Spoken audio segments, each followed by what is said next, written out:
We're going to begin with the new fallout inside the Republican Party. As House Republican leader Kevin McCarthy had to meet behind closed doors with his members this morning after yet another leak of audio from the immediate aftermath of the January 6th insurrection. Last time it was leaked audio of McCarthy saying he was planning to urge President Trump to resign after January 6th. This time, it's audio showing how concerned McCarthy and his entire leadership team, mind you, were about what was going on inside their party as they try to tamp down on some of the unhinged rhetoric and attacks that were coming from their own members, people like Congressman Matt Gaetz. Here's some of that new audio released by reporters at the New York Times. I'm calling Gaetz. I'm explaining to him. I don't know what to say, but I'm going to have some other people call him too. But the nature of what, if I'm getting a briefing, I'm going to get another one from the FBI tomorrow. This is serious to cut this out. Yeah, that's I mean, it's potentially illegal what he's doing. Well, he's putting people in jeopardy, and he doesn't need to be doing this.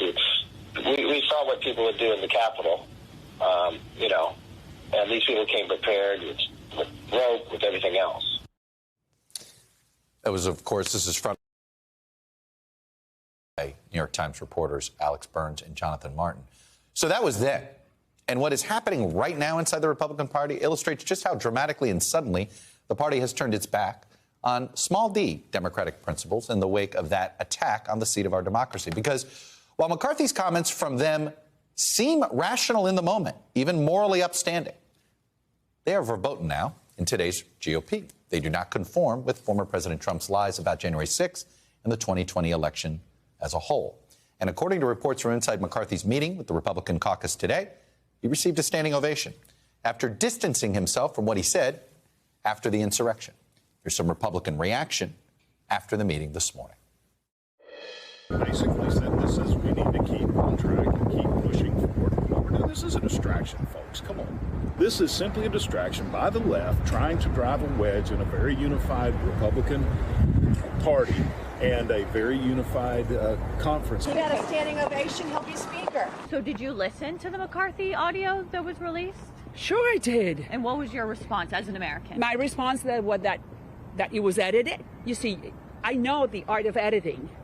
So I'm not sure. I'm not sure in what context.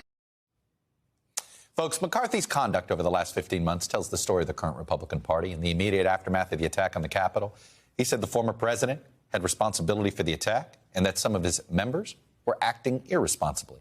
But once the political winds blowing the other direction were clear to him, McCarthy followed those winds, seemingly comfortable to follow Trump's marching orders as a way to further his own standing in the party, his own obsession with getting the speaker's gavel, no matter what it takes.